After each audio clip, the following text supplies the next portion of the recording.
Hadi ხარ მაგალაბაროთზე.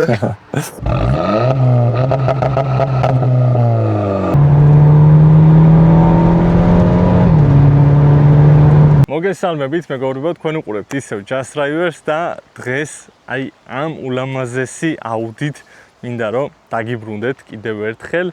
მოკლედ, მე ხშირად მაქვს ნახსენები, რომ აუდები არის ჩემი საყვარელი მანქანები, ბრენდი. მაგრამ თვითონ მანქანის სტილი, ფორმა, უნივერსალი, ესეც ერთ-ერთი ჩემი ყველაზე საყვარელი ფორმაა და დღეს ასე რომ ვთქვათ, პაკეტი არის ეს მანქანა ჩემი სიამოვნების, თქვენი ინტერესის და მოკლედ ნახოთ აბა როგორი მანქანა იქნება ახლა საერთო ჯამში. როგორც თქვი, Audi A4 all-road-ი არის, მაგრამ ახლა all-road-ისგან ამას მარტო დარჩენილი აქვს აი ეს ასე რომ ვთქვათ, კრილოები all-road-ისთვის დამახასიათებელი, რომელიც მანქანას უფრო განიერს აჩენს, სხვა დანარჩენი all-road-ის, ასე რომ off-road შესაძლებლობები ამ მანქანას წართმეული აქვს, იმიტომ რომ არის სპორტულ დაკიდების სისტემაზე, დაბლა არის ხა დაწეული, საკმაოდ დაბალია და დისკებიც 21-იანი გვიყენია, არა 20-იანი გვიყენია ბოდიში, ეს არის ორიგინალი როტიფორმის ბრენდი, ამერიკიდან ჩამოყვეხა თავისთავად მანქანას. მოკლედ, ხელშევლებული არის და ძალიან ლამაზი ფერი აქვს, მოკლედ აი ამ მანქანას. მოდი ახლა კაპოტი ავხადოთ ჩვენ მანქანას, ნახოთ ძრავი როგორ გამოიყურება. ეს არის როგორც თქვი 2-დან 0 ტურბო ძრავი, EA888 კოდით არის ეს ძრავები და ავტომატური გადაცემათა კოლოფია მიმული. ამ შემთხვევაში არა გვაქვს DSG, ჩვეულებრივი გიდრომუფტიანი ავტომატური გადაცემათა კოლოფია. მოდი ავხადოთ კაპოტი.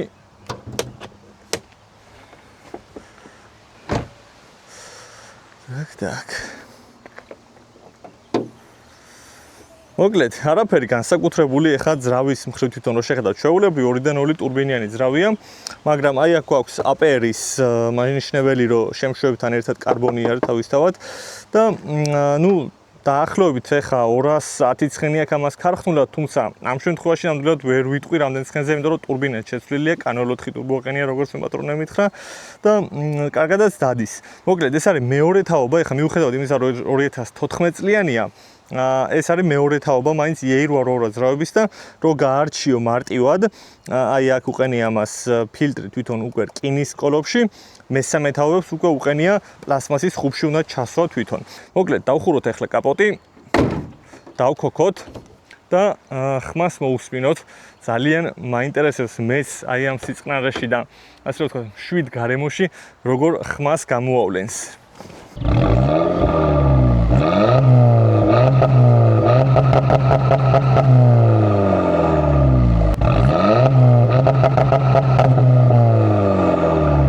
კარგი და მადი საღმძვრელი ხმა აქვს აი ამ მანქანას, ტარება რომ მოგინდება ეგეთი, მაგრამ სანამ წავალ ფოდი უცებ უკან მინდა რომ ჩავჯდე, პატარა პრაქტიკულობის ტესტი, ახლა წინასკამი ზუსტად ისე მანქანასწორებული, როგორც მინდოდა რომ მეტარებინა, როგორც მძღოლს და ახლა უკანაც რომ დავჯდები აქ, წინ მუხლები არ მედება, შეიძლება ოდნავ აი შეხება იყოს, მაგრამ არაფერი.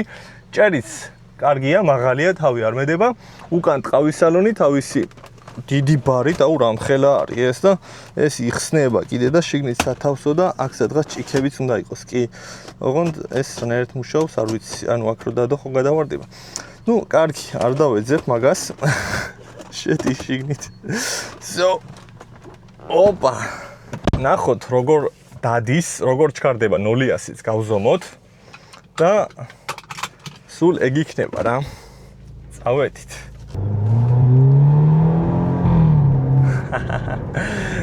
აი ეს უკვე კარგია.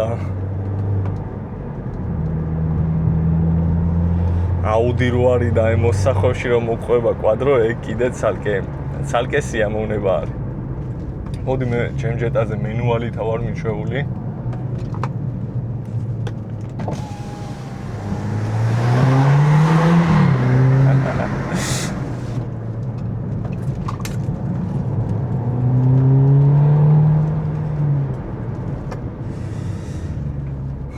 ნამდვილად კარგი სატარებელი არის.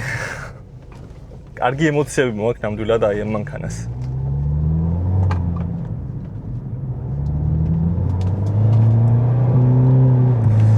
ეხა manual mode-ში მაქვს, მაგრამ მე პატრონე მითხრა რომ S-ზე არის დანასტროიკებული მანქანა, ანუ S-ში უფრო კარგ შედეგს იღებს, ამიტომ 0-100 S-ში გავზომოთ, თუმცა აი ეს უბრალოდ მოძრაობით მირჩევნია რომ მენუალით ვიმოძრავო და აქედან შეურჩიო მე თვითონ სიჩქარეები.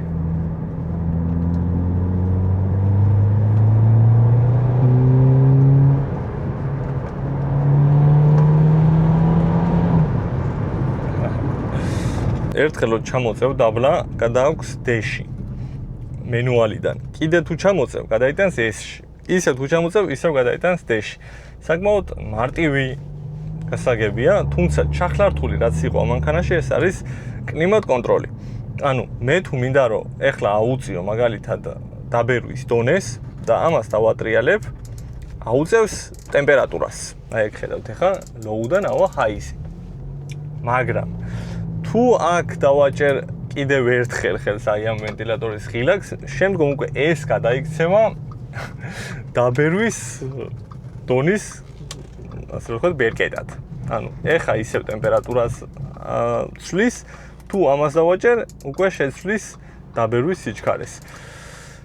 აუდი 2014-ში ცოტა ჩახლართული და ცოტა ზედმეტი ტვინის ხო არ იყავი.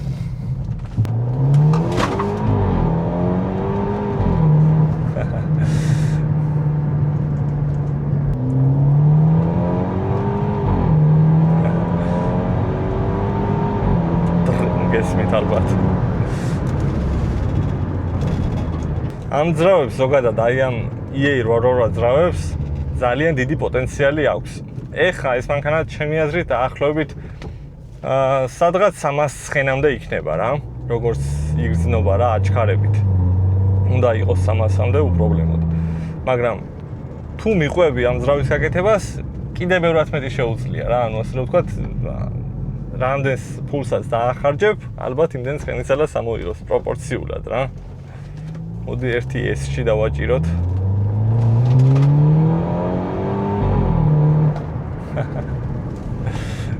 კარგი.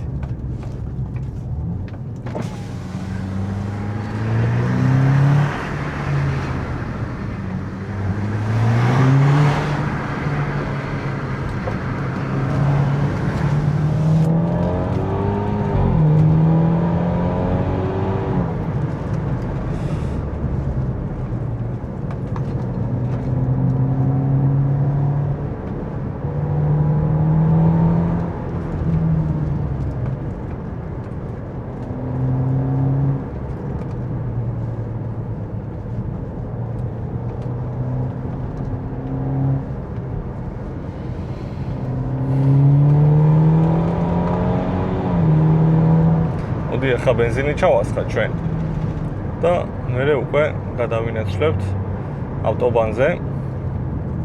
ნახოთ როგორ აჩქარდება.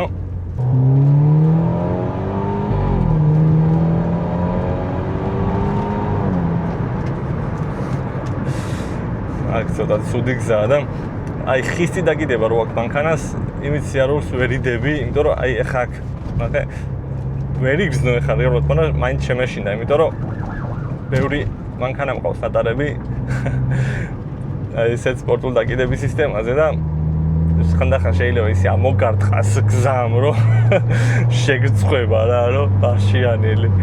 ეგ არის ამის დისკომფორტი, თორე სხვა მხრივ ტრასაზე გაწეპებს, კარგად გახარ. ეს ეხა all-road-ი არის მით უმეტეს, ეს ქარხნულად რო გამოდის, საკმაოდ მაღალია რა და ამ მანქანასთან შედარებით ეხლა მაგალითად სურათები შემიძლია რომ დავდო ამ მანქანის სიმაღლე და ქარხნული all-road-ის სიმაღლე რა.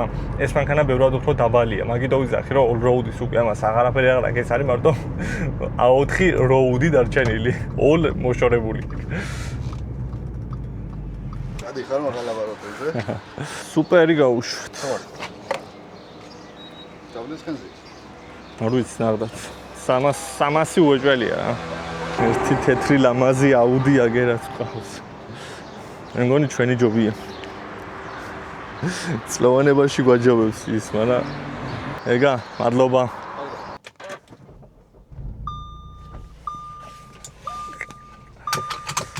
так.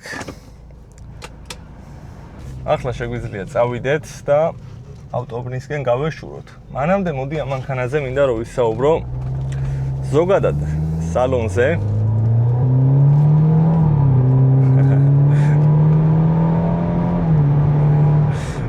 გადართვის ხომ მინდოდა რომ გამეკეთებ დრს რო აკეთებ ეგ მაგარი რაღაცა. მოკლედ ის თქვა მინდოდა სალონის ზოგადად ამანქანის მომწონს აი ეს ყველაფერი შენკენ არის შემოტრიალებული ძღოლზე ორიენტირებულია, მგზავრი ვაფშე კიდია, მგზავრისთვის თავარია რომ იქეთ კომფორტულად იყოს, აქ რა თქმა უნდა ყველაფერი რბილია, რასაც კი შეეხები და ნუ 2014 წლიანია შესაბამისად.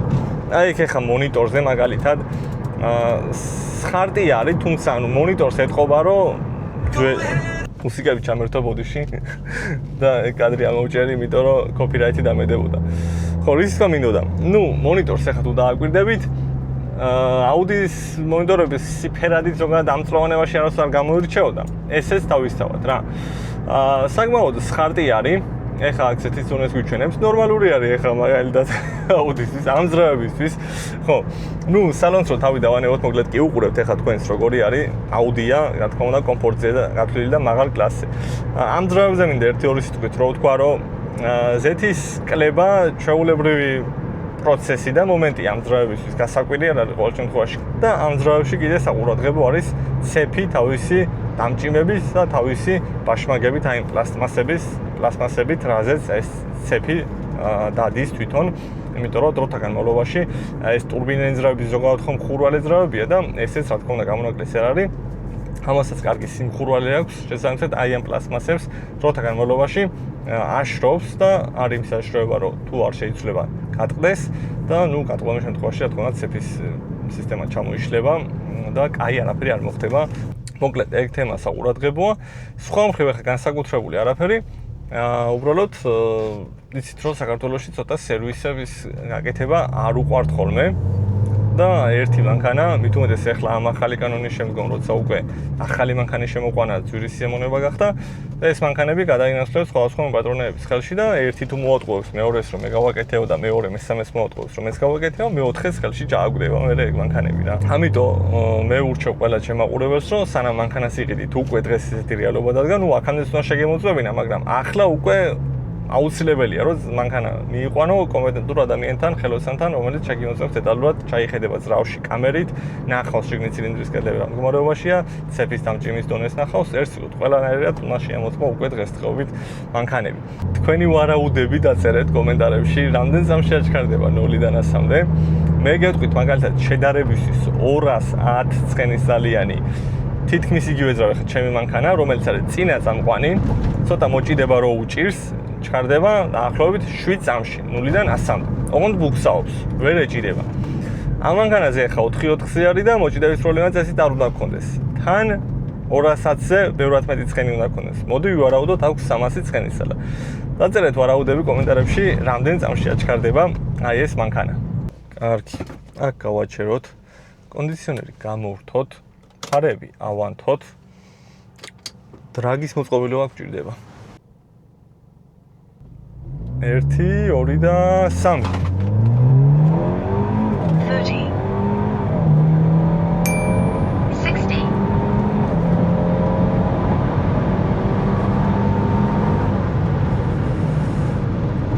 კარგი. Quarter mile. შემეძრით საკმაოდ კარგი დრო არის. 5 წამი აჩქარება მანქანისთვის. შეიძლება რომ უკეთესადაც დაილანჩოს მანქანა, შეიძლება რომ ეს ცუდი ლანჩი იყოს, შეიძლება უკეთესად წავიდეს მერე და ასე შემდგომ. აი ახლა მაგალითად ადგილსაც გააჩნია სად აჭერ. აქედან ახლა წესით ამ მანქანამ უკეთესი შედეგი უნდა დაწეროს, იმიტომ რომ დაღმართზე ოდნავი დაღმართია თუ დააკვირდებით, ცოტა აი ესე მიდის. მოდი დაველოდოთ მანქანებს, ყველამ რო გაიაროს, რომ არავის არ შეუშალოთ ხელი. მე ასე მაქვს ნასწავლი, რომ მაშინ ხარ კარგი მძღოლი, როცა შენი მოძრაობით სხვას ტორმუზე ფეხის დაჭერა არ უწევს, ანუ არ აიძულებ იმის რომ მანქანა შეანელებინო რა. და ზოგადად ჩემი დევებში თუ აკვირდებით, რასაც ვაკეთებ ნებისმიერ მანევრს, ჩქარს, ნერს თუ რაც იქნება, არასდროს არ ვქმნი საავარიო სიტუაციას და უაზრო, ქაჯურ რაღაც მოძრაობებს არ ვაკეთებ რა. შეიძლება სადღაც 50 იყოს ლიმიტი და შემთხვევით 70-ით გავიარო, მაგრამ ასე რომ ვთქვათ, სხვა საფრთხე არ შეექმნება და სხვა მანქანას არ მოუწევს ზოლიდან გადახტომა და არას აკეთებდა სიგნალები და ეგეთ რაღაცებს ჩემ ვიდეოებში ვერ ნახავთ. 1, 2 და 3. 30. გადართვების დროს გარტყმებს გიკეთებს. კარგი.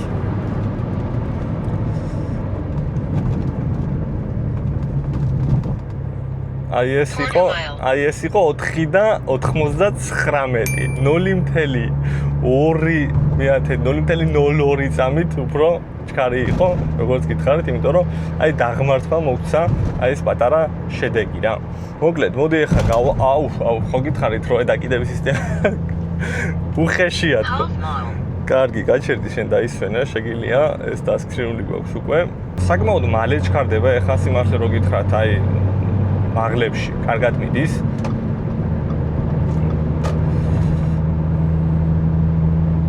იმიტომ რომ დიდი ტურბინა გვიყენია და ბრუნი რო იზრდება, იწოვს ამ ჰაერს მთლიანად, თან დიდი შემშვები გვაქვს, აი ნახეთ ვიდეოს სიცოცხლეში ხო აპერის შემშვები გვაქვს, ბევრ ჰაერს ატარებს, ეგ არის სპორტული ფილტრის უპირატესობა, რომ მეტი გამტარიანობა აქვს ჰაერის და არა უბრალოდ ის, რომ ასე რომ ვთქვათ, ხმა უკეთესი მარტო ან რაღაცა კარგი შესახედავია თვითონ რა. სპორტული ფილტრები როცა მოყვება მანქანას, შიგნით ეგენ უნდა გაიწმინდოს, გაირეცხოს აუცილებლად. იმიტომ რომ თუ დასრული არის ფილტრი, იმ სიბინძურეს შეიტანს მანქანის სისტემაში, ჯერ სენსორები რაც ექნება იმაც მოსვრის და მერე უკვე შიგნით თვითონ ძრავშიში აქვს ეგ ყველაფერი წვის კამერაში, ჰაერის შემშვებ კოლექტორში, კლაპნებზე, მოკლედ ერთ სიტყვით ძრავს დააბინძურებს. ამის თქვა მინდოდა მოკლედ. მე შეგახსენებთ რომ თქვენ უყურებთ Just Drivers, ერთ ჩვეულებრივ თქვენნაირ მძღოლს, რომელსაც მანქანები უყვარს და მანქანებისგან იღებს სიამოვნებას. ამიტომ თუ ჩემ არხზე პირველად ხართ ან და გამოწერილი არ გაქვთ აქამდე, თხოვნა იქნება რომ გამოიწეროთ, რომ ახალი ვიდეოები არ გამოგრჩეთ.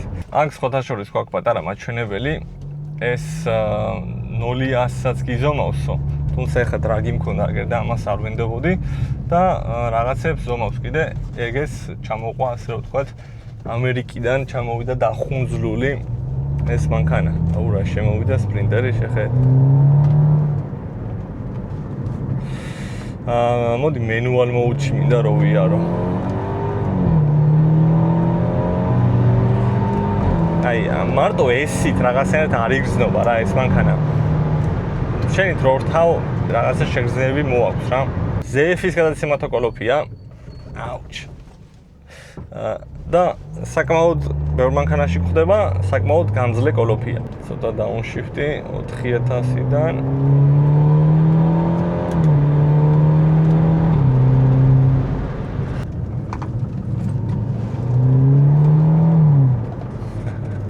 ну, ზევით პანორამაჭერი გვაქვს, ქვევით საჭეზეს გადმოვალ ბარემ, რომ წვრილი საჭი არის, მიყვარს აი ეს აუდების, აი აქ რო თიც დებ, ცერათიც მარტივად რა არის მანქანები, ეს ადგილები აქვთ ძალიან ფართო და რაღაცნაირად აი ესე უნდა გეკიდოს ხელი. ამ შემთხვევაში აი საჭე მოყვება რა და საჭესთან ერთად მე უკვე მანქანაც მოყვება. საკმაოდ სხარტი არის, თუმცა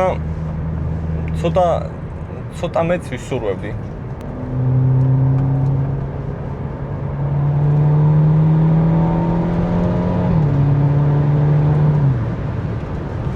სკამში საკმაოდ კომფორტულად ვზივარ.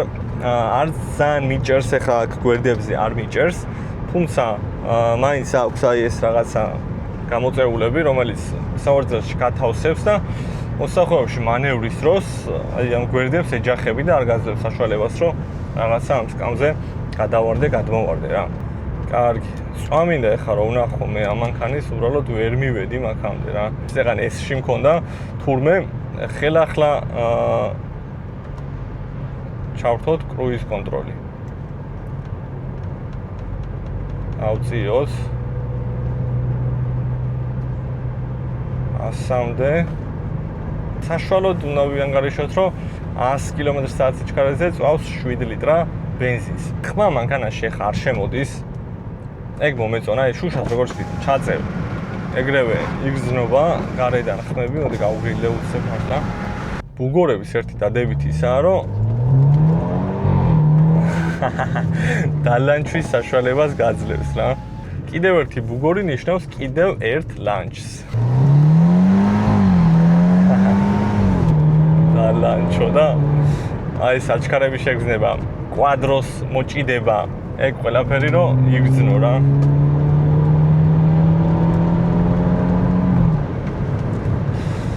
კარგი ხმა აქვს ამანქანას მომწონს.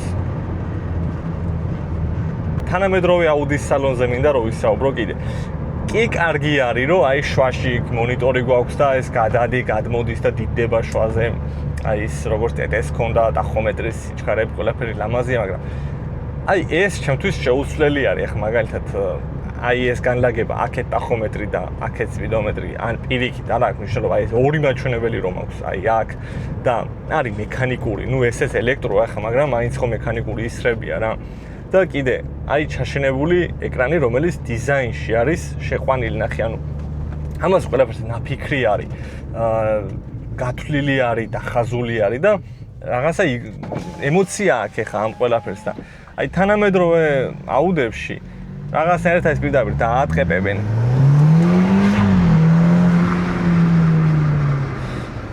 დაატყეპებენ აი აქ შვაში დიდ ტელევიზორს და მანდა მაინც სასიამოვნო არ არის რა, მე არ მომწონს ეხა ეს ბევრად მირჩევნია.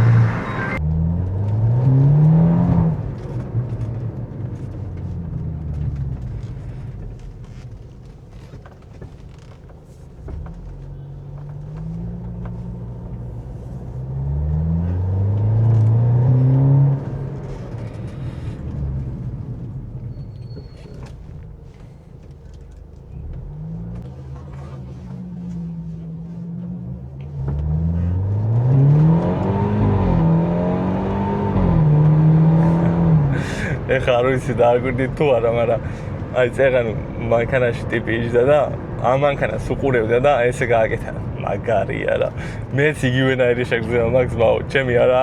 თუ ამ ვიდეოს ნახავს, მეც რო პირველად დავინახე ეგ მანქანა, ეს მანქანა იგივენაირი ის მქონდა რა ქვია შეგრძნება, რომ აი მაგარი აუდია რა. ძაჭი მაგარი აუდია, ხო ვერ იტყვი რომ არა რა. მით უმეტეს უნივერსალი იმენა უხდება. ყველაზე მაგარი უნივერსალი. BMW-ს მესამე სერია უნივერსალი. ძალიან ლამაზია, მაგრად მომწონს. უბრალოდ აი აუდს რავი, ვერ შევადარებ რა. i6-ის დროს დადგება ჩემ არხზე რა. და მაგ დროს i6-ის დრო რომ მოვა, ვაი არხი რო არ ქონდეს გამოწერილი და ეგ ვიდეო რო გამააზროთ რა. i6-ი RS6 ვაფშე და ჩემი რა მიდის. RS6.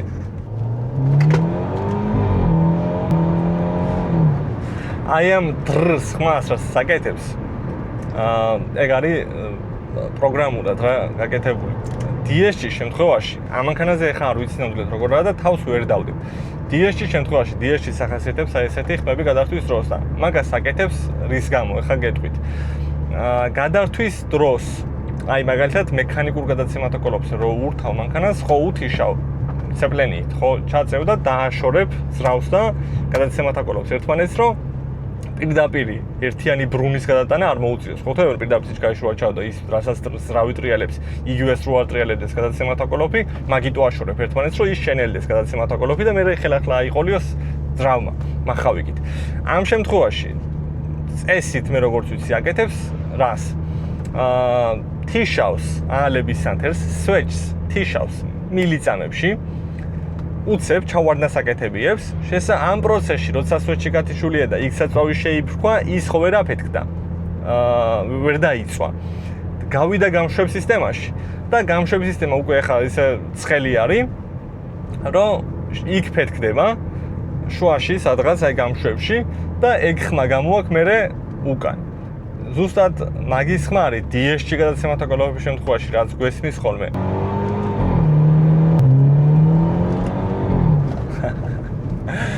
არა, კაია რა. 30-ით მივდივარ. ვინმეს რამე არ გეგონოთ. ეს უბრალოდ აჩქარება აქვს ამ მანქანას ესეთი თორე. ამ მანქანის მუღამი და ასეთი მანქანის მუღამი რა არის, იცი? ეხა ხო გონიათ რომ აი რაღაცას მაიმუნობს ეს და აი ტახომეტრი გადადის იქეთ-აქეთ. კორონას მივყვები, არავის არ ვასწრებ, უბრალოდ მანქანის აი ამ აჩქარების შეგრძნებას იღებ, ხმის შეგრძნებას ყველაფერს იღებ და სერდუჯამში ზიხარ გაღიმებული ეხა საჭესთან ზიხარ გაღიმებული ბედნიერი, რომ აი ესეთი, ასე რომ ვთქვათ, კარგი ემოციური მანქანით გადაადგილდები რა. მანქანებისგან მაგ ემოციას ვიღებ თორე. სხვა ეხა A პუნქტიდან B პუნქტში ველოსიპედით ხო ჩავალ ბოლო-ბოლო. არ მიყვარს კიდე მარჯვნიდან გასრება. ეხა ვიცი იქ და ზოლი არის თავისუფალი. უბრალოდ გადავდგები და დაგანახებთ. აი ხო უყურებ. ის მწვანე მარშრუტკა ახლა ეგრე არის გაჩხერილი, არ გვატარებს არავის. უბრალოდ ეხა აქედან არ გავასრებ რა, არ გამიკეთები არასდროს და ახლაც თავისთავად არ გავიგიჟებ თავს.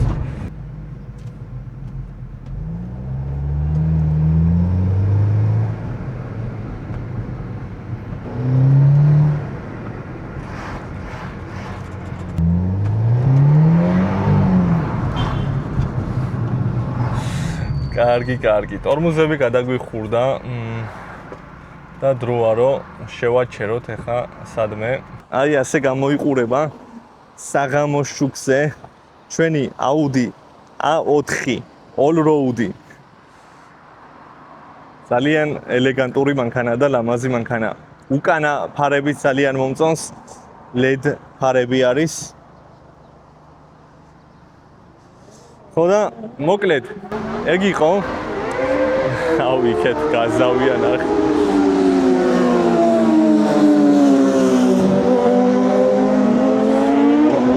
მოკლედ სულ ეს იყო ჩვენი Audi A4 all-road.